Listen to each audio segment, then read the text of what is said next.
पंचासीन तेकला धाम के महाराज जी और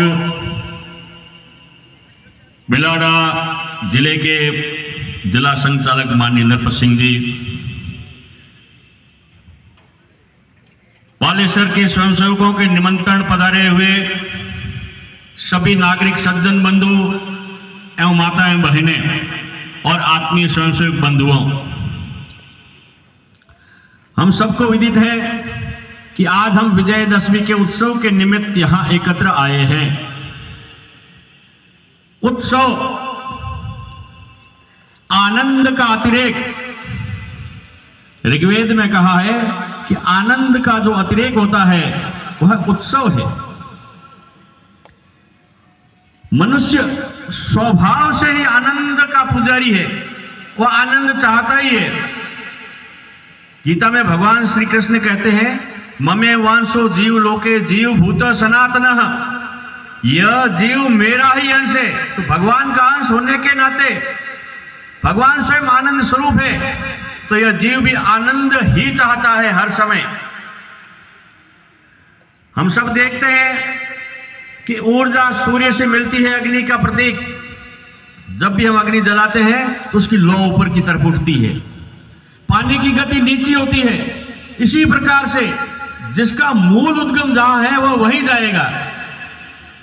यह सारी सृष्टि, यह जीव चराचर आनंद स्वरूप परमात्मा का अंश है, इसलिए यह हमेशा आनंद चाहता है। इसलिए हमारे महान पूर्वजों ने समय समय पर होने वाले कुछ प्रसंग, कुछ घटनाओं को हमारे यहाँ के राष्ट्र जीवन जीने वाले त्यागी, बलिदानी वीर महापुरुषों के जीवन से कुछ जो घटनाएं घटित हुई उनसे संबंधित कुछ उत्सव हमारे दैनिक व्यवहार में, हमारे जीवन में हम हमेशा मनाते आते हैं।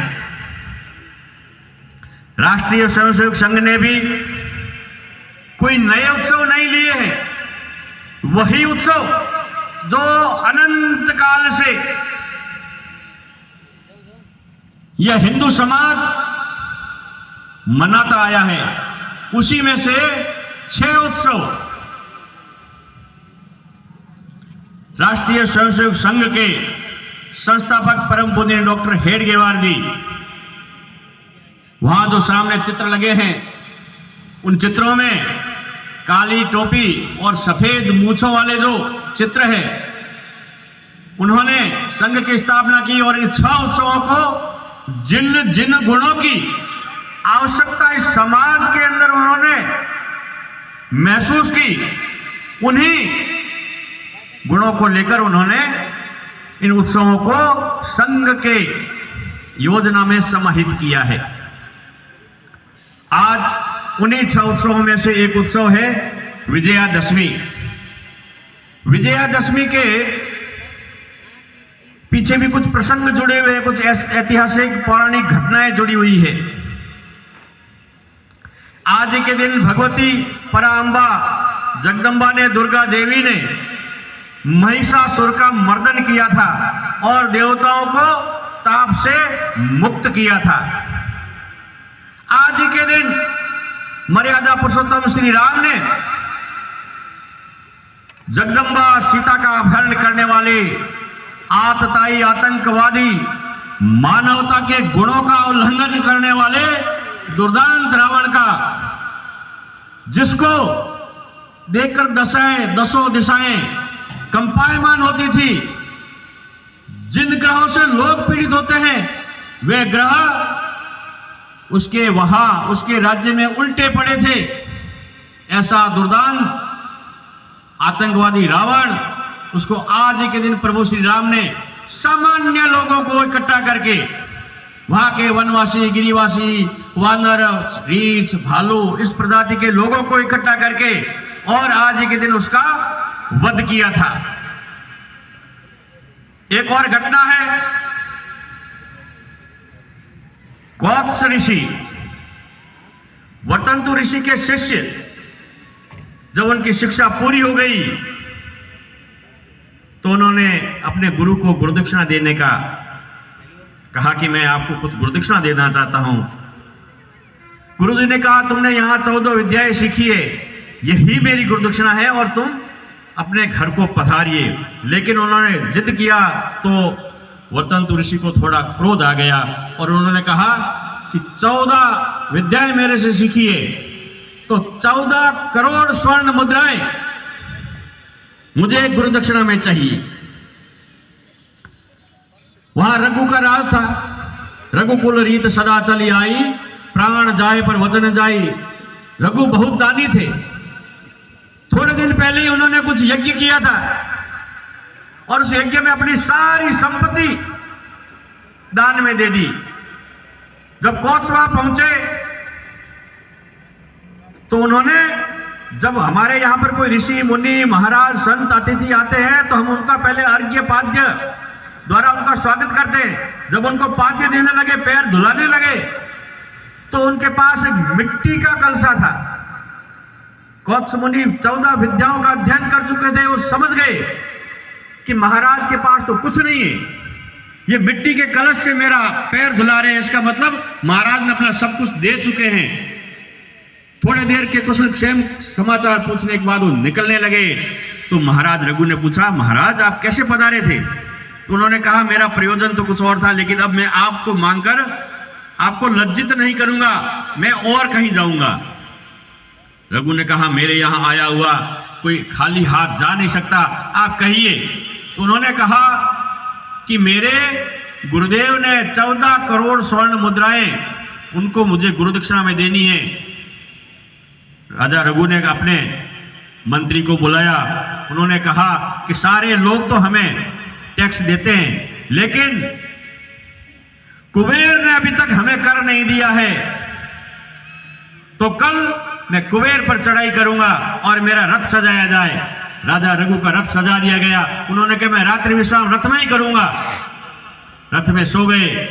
सुबह होते ही वहां के कोषाधिकारी भाग कर आते हैं और राजा रघु से कहते हैं कि महाराज हमारे जो कोषागार है वह स्वर्ण की मुद्राओं की बरसात हो गई है और वो कोषागार भर गया है।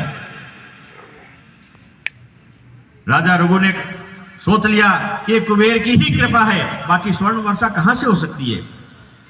अब आप देखिए ये भारतीय संस्कृति की विशेषता।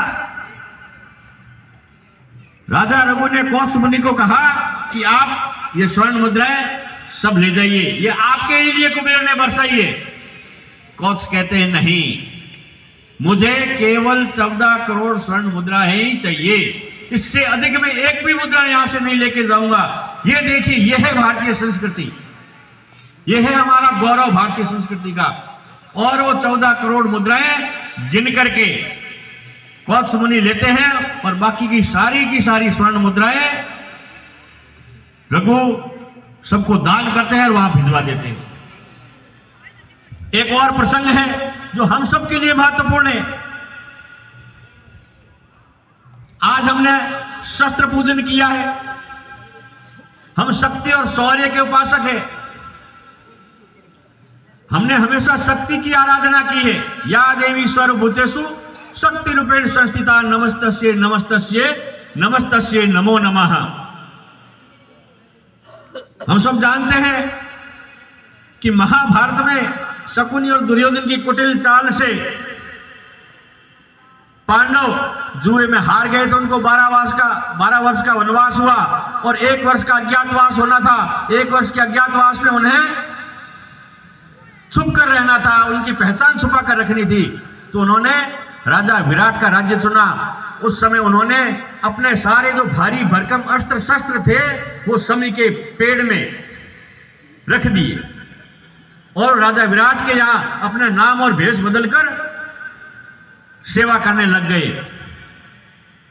राजा विराट का साला कीचक नीच बुद्धि का था। वो मां द्रौपदी के प्रति कुदृष्टि रखता था और दुर्व्यवहार भी किया।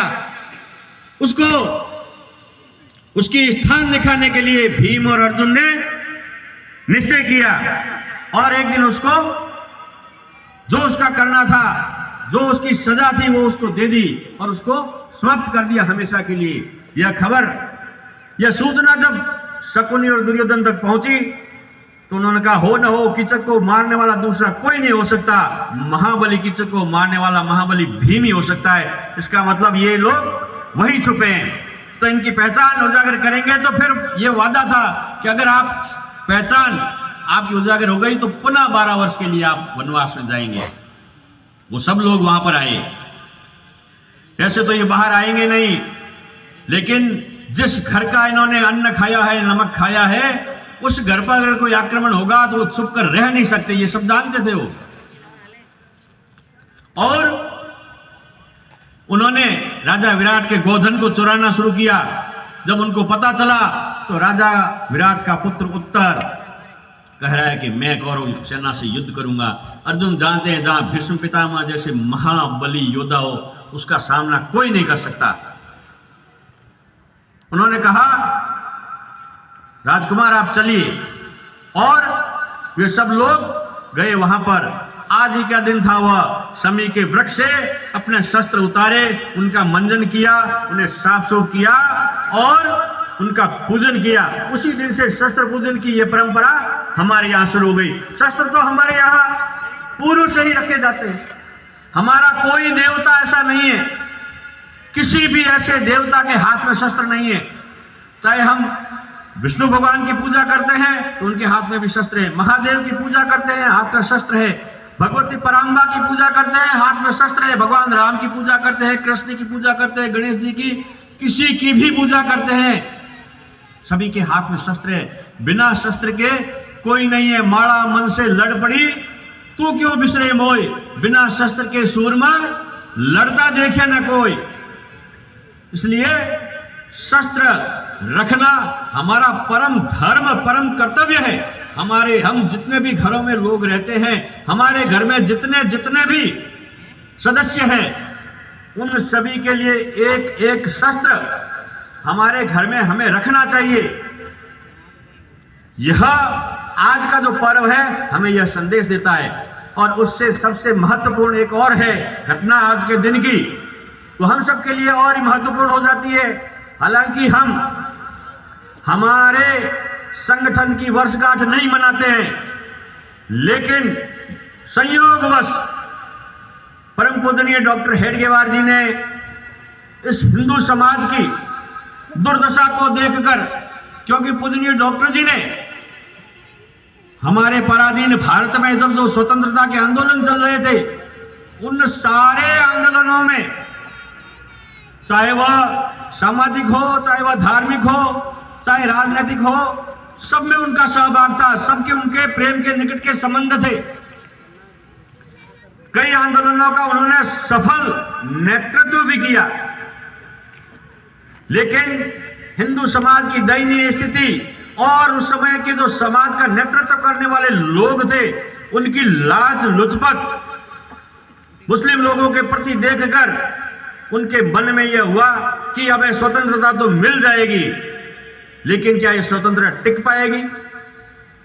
ये हिंदू समाज जो कभी कहते हैं, जब युधिष्ठिर जी ने पूछा भीष्म पितामह से कि हमारा आज से पूर्व का जो भारत था कैसा था, तो कहते हैं, न राज्यम न राज्यासित न दंड्यो न च दांडिका धर्मेणैव प्रजा सर्वा रक्षते स्म परस्परम।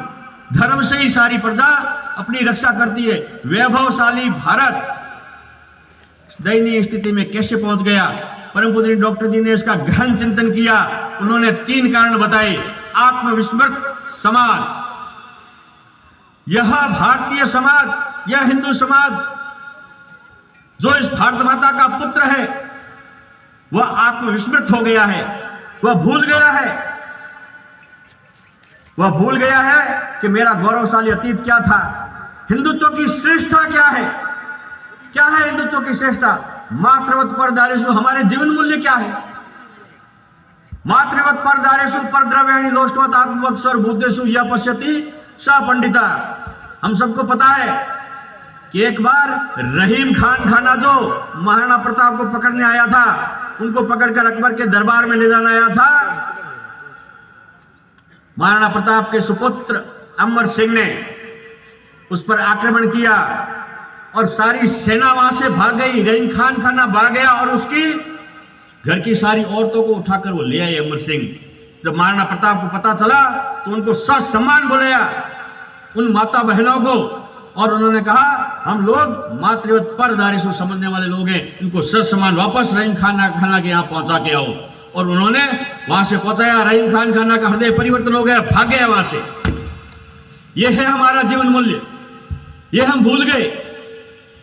शिवाजी महाराज के यहां पर मुस्लिम औरतों को पकड़ के लाए। उन्होंने कहा मैं इतना सुंदर होता तो मेरी जीजा माता इतनी सुंदर होती तो मैं भी इतना सुंदर होता। जीजा माता के प्रति उनकी श्रद्धा कम नहीं थी, बहुत थी, लेकिन वो जो लोग थे जो लेकर आए थे उन माताओं को, उनको बताने के लिए, उनको जताने के लिए कि हमारा मातृवत परदारिषु है, परद्रव्याणि लोष्टवत आत्मवत, हम सब जो बैठे हैं आत्मवत सर्वभूतेषु, सब में भगवान देखना, वासुदेव सर्वम, ये हमारे जीवन मूल्य है, ये हिंदुत्व की श्रेष्ठता है। ये हम भूल गए। हमारा गौरवशाली अतीत है, यह भूल गए, आत्मविस्मृत हो गए हम। हिंदू समाज ने जीवन जीने के जितने भी अंग हैं